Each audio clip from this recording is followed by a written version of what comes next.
How's it going, everybody? Faze Crypto here with another exciting video about cryptocurrency, and we've been putting out a lot of votes lately, and the viewers' voices have been heard. It looks like DigiByte is a people's choice for a lot of these different votes. They get a significant amount of the voting, and percentages usually go the way of DigiByte when we put that as an option on there, so it gives you an idea of what the mentality and the preference among at least my audience on how people feel about DigiByte. And you know, when I think about DigiByte, I think of it as a sleeping giant. Now, when we look at the day-to-day of cryptocurrency, and realistically this is going to be the theme of this video, is that I don't get distracted by the red I see in a moment-to-moment basis. I'm more focused on the technology and where DigiByte is actually going to strategically align themselves with as far as the realistic physical developments we're going to be seeing happening thanks to cryptocurrency across a wide variety of aspects in society. So this is going to be a great video. We're going to explore a lot of these in-depth variables regarding how DigiByte could be expanding itself, and how security is obviously going to be a huge variable as society goes online. And when these things happen, as when we talk about the Internet of Things, we're talking about a massive paradigm shift, the likes of which can only be compared to the initial introduction of the Internet. And it's basically, it is all connected to the entire history of the Internet has sort of culminated in an interesting and once in a lifetime development. And I think DigiByte wants to approach this huge opportunity carefully, and I think that every cryptocurrency is sort of walking on eggshells at this point, because it is such a testing time. And I think right now it's more of a basically risk of trying to survive and basically make it through, because I think all the cryptos that have managed to outlast the cryptocurrency, billions of dollars getting smited off the market cap without a moment's notice, I think it'll definitely lead to a lot of different of our favorite cryptocurrencies completely wiped off the map before you know it. But I wouldn't count DigiByte among the cryptos that I would say. I think DigiByte has nowhere to go but up. So when people ask me what I think about where cryptocurrency is going long term, I have to say that my views align pretty much are parallel to the sentiment of the 3-year notion. The short term I don't really get too distracted by, other than in the short term, the day-to-day, there's always very interesting data when you see the different performances of these different technologies, particularly in this sort of market. It's a great time for the different technologies to be tested, and we really get a good consensus of what the overall psychology is regarding these things, and how what these different day-to-day movements in correspondence with the demand that's out there, all these different things. And at this point, I mean, in this market, we're probably gonna I mean, as sort of as a joke, people are saying we're gonna see Tether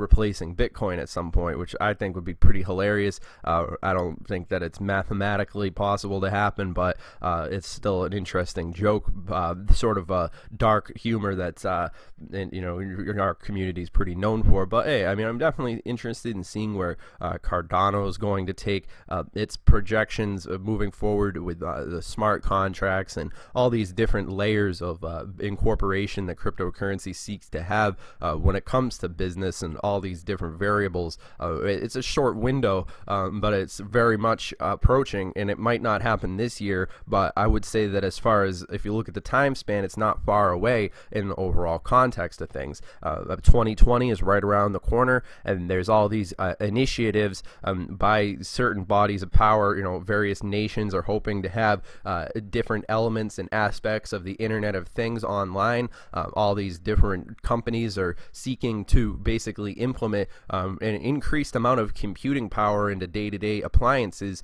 which we term as the rudiments of the building blocks of the Internet of Things. The more smart technology that's all over the place, the more we're going to be dependent on passwords, the more these passwords are going to be a big red flag for anybody who's worried about their digital and all these other things that are going to be incorporated with society going online, which is why I think DigiByte's got of interesting conception of where the market is going to be evolving in the direction of, especially in correspondence with the popular demand and the realistic actual practicalities that blockchain and the decentralization of this sort of approach can actually take us. So definitely an interesting video we have here about DigiByte. In other news, I don't know what Coinbase's problem is. I really want to see DigiByte added to Coinbase. I mean, I'd like to see some Dogecoin added to Coinbase too, but I'm really an advocate for seeing DigiByte in particular added to Coinbase. Now, I know the approach that DigiByte's going for. You see the cryptos that get added to Coinbase. You can kind of get an idea of the way that Coinbase wants to brand themselves and the sort of attention that they want to give to the various different cryptos that they host.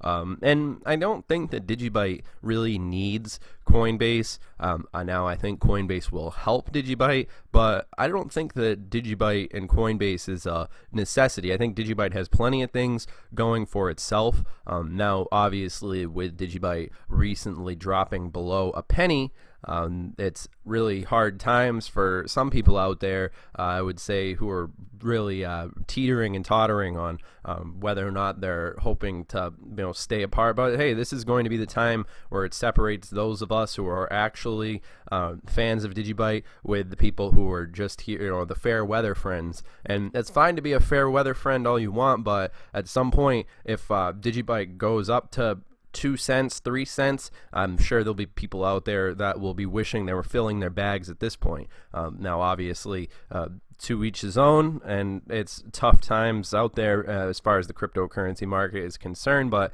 for those of us who have been through it all before, anybody who's been involved with cryptocurrency for any amount of years certainly know what I'm about to say, so I won't even bother saying it. Anyway, this interesting tweet right here by Cryptocurrently talking about DigiAssets explained. I think he's a great YouTuber. You guys should definitely check him out. And this tweet right here, John McCafe, he's been invited among 2,000 folks around the world, including President Trump, Putin, and various different celebrities involving the janitor at the Ritz, to grace the premieres of the World Economic Forum in January. And I think that that'll be pretty hilarious. And he's just talking about how they made a mistake by inviting him there, but I don't think it was a mistake. I mean, Mr. McCafe is a pretty interesting character, but they probably just want to see him eat his words for his predictions that he's made about Bitcoin. Now, I'm not going to say that. I mean, I think he was just an off by a year. I mean,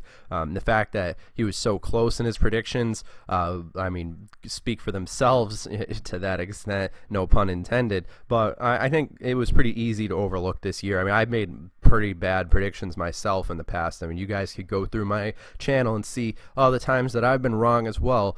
So I don't fault anybody for having miscalculations and stuff like that. I mean, it's all well and good. I mean, you're allowed to make any prediction you want, all that being said. But yeah, so it's an interesting space nonetheless, and I think that in the next few years, I mean, I still remain very optimistic, and I guess 3 years from now you guys can come back and quote me on this video and we'll see if I was right or not. But DigiByte's definitely something I'm keeping my eye on. So one of the more obvious predictions that I've been seeing made by a lot of different YouTubers is the concept that things are going to continue to stay the same before they get different. And I'm inclined to believe with this sentiment for a multitude of reasons, and that sort of is a general idea of what we can expect to see more or less will be sort of this slight movement downwards, and I think that you could honestly create a strategic model of trying to understand the I mean, I've been trying to do this to understand the manipulation,